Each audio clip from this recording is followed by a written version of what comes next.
पूछ रहा हूं भारत और पूछता रहेगा भारत कि तू ही दुर्गा 10 प्रहर धारणी, यानी तुम ही दुर्गा हो जो 10 हथियार धारण करती हो।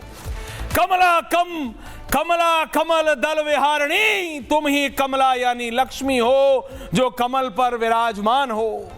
वाणी विद्या दायिनी, तुम ही सरस्वती हो जो ज्ञान देती हो।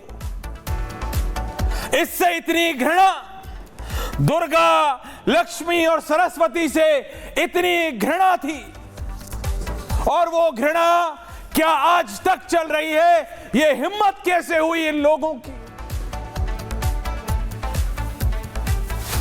कि वंदे मातरम, जी हां वंदे मातरम, जिसको बोलने वाले को ये कहते हैं मदनी जी कि कौम वो मरी हुई है, उस वंदे मातरम में से ये हमारी दुर्गा मां, लक्ष्मी जी और सरस्वती माता का ये पंक्ति हटाई गई, ये बोलते हुए कि इसमें एक धर्म के आराध्य हैं। मैंने हमेशा कहा कि सबके आराध्य उसके लिए सर्वोपरि है, सबसे ऊपर है उसके आराध्य। लेकिन हमारे आराध्य का क्या? 47 से लेके 25 तक हमारी दुर्गा मां, हमारी लक्ष्मी मां, हमारी सरस्वती, उनका क्या पूछता है भारत? हमने कभी नहीं कहा किसी के आराध्य का नाम लेके, और अगर किसी ने कहा तो वो गलत था, है और रहेगा, चाहे वो जो भी हो। तो फिर पूछता हूं मैं और पूछता है भारत, वंदे मातरम से कैसी दिक्कत? वंदे मातरम से किसको दिक्कत? वंदे मातरम से क्यों दिक्कत दर्शकों? Why? And I'm asking it tonight. The nation should know. The nation is still asking.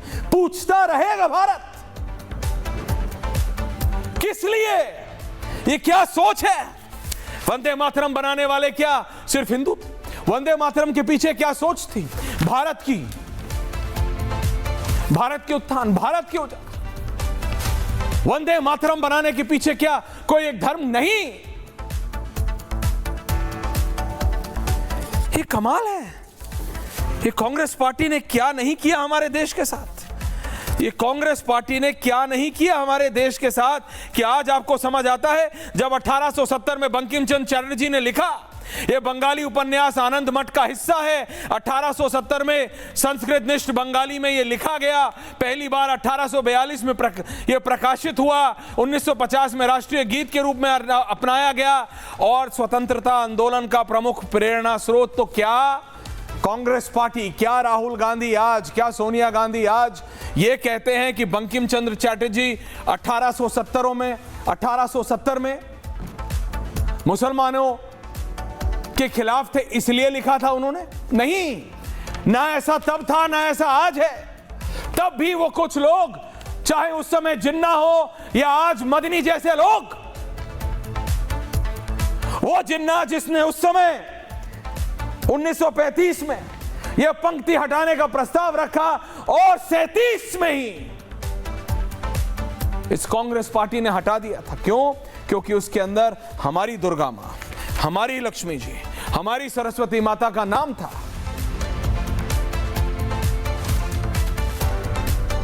ये जनेऊधारी कांग्रेस के नेता उसी परिवार से आते हैं। कुछ महीने लगे साहब, उसी साल में हटा दिया कांग्रेस ने, उसी साल में। लेकिन 1950 में भारत के पहले राष्ट्रपति राजेंद्र प्रसाद जी ने यह कहा कि यह राष्ट्रीय गीत होना चाहिए। कोई बोला? चाचा नेहरू बोले क्या? रशीदी जी, अंसार रजा साहब गरीब नवाज फाउंडेशन चलाते हैं, इस पे नहीं बोलेंगे। सब गूगल करने में लग जाते हैं दर्शकों। जैसे ही मैं बोलना शुरू करता हूं, किसी दिन ये मेरा मन कर रहा है, विमल बाबू, मैं अपने आउटपुट एडिटर से बोल रहा हूं, गरिमा जी ये 31 दिसंबर के लिए एक दिन दिखा दो। आपकी हंसी भी अंसार साहब, कि जब ऐश्वर्या कपूर बोलना शुरू करता है तो सबको अपना गूगल निकालना पड़ता है कि ये क्या बोल रहा है, इसको झूठा कैसे साबित करे, इसको गलत कैसे साबित करे। गूगल बाबा आजकल तो बोलना भी नहीं पड़ता है, वो एआई से ही बोल के कर लेते हैं। लेकिन सच को प्रमाण की आवश्यकता नहीं होती है। सच सच है और सच सच रहेगा। हमारी दुर्गा मां, लक्ष्मी मां, सरस्वती मां से इतनी दिक्कत थी जिन्ना को और कांग्रेस पार्टी को। मैंने हमेशा कहा सबके आराध्य उसके लिए सर्वोपरि होते हैं। सोचो तो इसके पीछे क्या सोच रही होगी। वही सोच थी जो आज है, जो ये कह रहा है मदनी कि जो कौम वंदे मातरम बोलेगी वो मरी हुई कौम है। किस लिए? क्योंकि उनको ये बात एम्बेड कर देनी चाहिए, जैसे मतलब अंग्रेजी में कहते हैं ना कि डाल देना है दिमाग में। ये वही इंडोक्ट्रिनेशन है जो ये हमारे अलफला अलवला के डॉक्टरों के दिमाग में 1 साल नहीं 20 साल से डाला गया।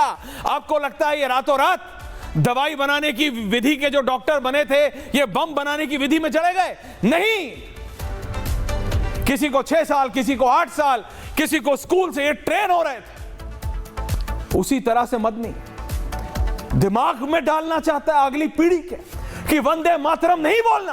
क्यों नहीं बोलना वंदे मातरम? उस समय जिन्ना ने बोला इसके अंदर भारतीय देवियों के नाम है, इसलिए नहीं बोलना। मुसलमान नहीं बोलेगा, ये मुसलमान के खिलाफ है। क्या अब मैं क्या बोलूं? क्या बोलूं मैं धर्म में जाना नहीं चाहता किसी के। क्या वो सारी चीजें जो लिखी हैं वो होती हैं? नहीं होती हैं। ये आप भी जानते हैं अंसार रजा जी। ये जानबूझ के डिवाइड को जो कह रहा है, मैं नहीं कहता कि एक दरार नहीं है हिंदू मुसलमान के बीच, वो घाव है, वो फॉल्ट लाइन है, लेकिन उसको कुरेद के 47 से 25 तक ऐसा नासूर बनाने की कोशिश की है। और अगर कोई उस पर हल्दी का मरहम लगाने की कोशिश भी करता है ना, इसको हमारी तरफ कहते हैं गरम फाका सरसों के तेल का, तो उसको उखाड़ के खरोचते हैं लोग, ये मदनी जैसे लोग। हम वंदे मातरम बोलते तो हम मरी हुई कौम है। इस देश का 80% नागरिक मरा हुआ है। And the government doesn't act, Charu ji.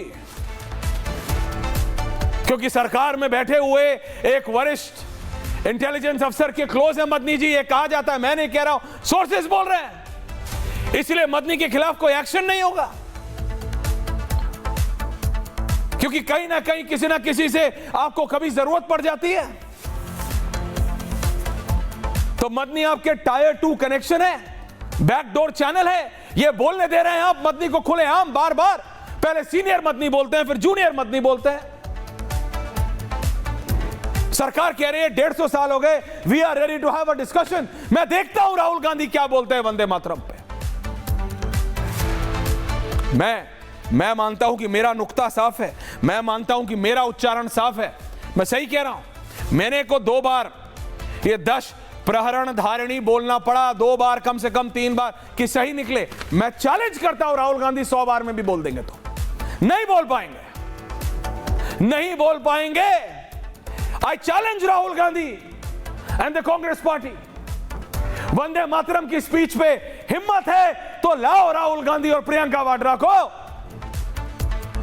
Robert Vadra को तो अभी तक सांसद नहीं बना पाए हो, नहीं तो मैं बोलता ले आओ उसको भी और कराओ डिबेट। समझे तुम्हारी क्या सोच है, क्यों 35 से लेके 2025 तक वंदे मातरम की खिलाफत की आप, किस लिए, वाई, पूछता हूं मैं और पूछता है भारत। इसको समझने के लिए छोटा सा package, only 45 seconds viewers, 45 second sharp.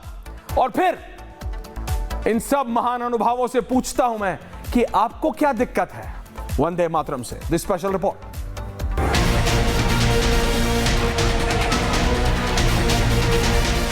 शीतकालीन सत्र के शुरुआत से ही कांग्रेस समेत पूरा विपक्ष अग्रेसिव मोड में दिखने की कोशिश में रहा। पीएम मोदी की ड्रामा नहीं डिलीवरी वाली सलाह के बावजूद विपक्ष ने सदन के अंदर और बाहर जमकर हंगामा किया। लेकिन अब गेंद प्रधानमंत्री नरेंद्र मोदी के पाले में। वंदे मातरम के 150 साल पूरे होने पर सदन में 10 घंटे लंबी चर्चा होनी है। लोकसभा में प्रधानमंत्री नरेंद्र मोदी और राज्यसभा में अमित शाह इसकी शुरुआत कर सकते हैं। वंदे मातरम पर दोनों का कॉन्सेप्ट क्लियर है।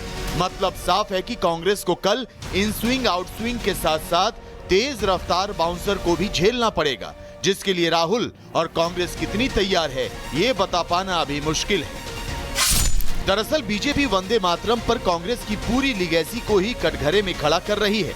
जिन्ना के प्रस्ताव पर नेहरू की सहमति को विभाजन का नींव बता रही है। वंदे मातरम को तोड़ दिया गया था, उसके टुकड़े किए गए थे। वंदे मातरम के इस विभाजन ने देश के विभाजन के बीज भी बो दिए थे।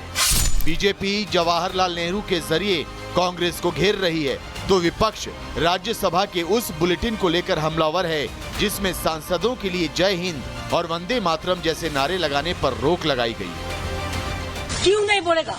हमारा पब्लिक का जो रिप्रेजेंटेशन होता है उसमें जय हिंद वंदे मातरम नेशनल सॉन्ग है, तो क्यों नहीं बोलेंगे? एक तरफ कल वंदे मातरम को लेकर सियासी तापमान बढ़ना तय है, तो वहीं महमूद मदनी वंदे मातरम को मुर्दा और जिंदा कौम का लिटमस पेपर बताकर पहले ही नया विवाद खड़ा कर चुके हैं। मुर्दा कौमें मुश्किलात में मुब्तला नहीं होती, वो तो सरेंडर कर देती हैं। वो कहेंगे वंदे मातरम पढ़ो तो पढ़ना शुरू कर देंगे। हालांकि विपक्ष के किसी बड़े नेता ने महमूद मदनी के इस बयान की कड़े शब्दों में आलोचना नहीं की है। ऐसे में सवाल ये है कि क्या कांग्रेस के पास बीजेपी के प्रहार का कोई जवाब होगा या फिर हंगामा ही एकमात्र उपाय है। हर बार विपक्ष तुष्टीकरण के लिए महमूद मदनी जैसे लोगों की आलोचना क्यों नहीं करता है। और सबसे बड़ा सवाल ये है कि क्या वंदे मातरम पर जिन्ना का प्रस्ताव मानना नेहरू की बड़ी भूल थी?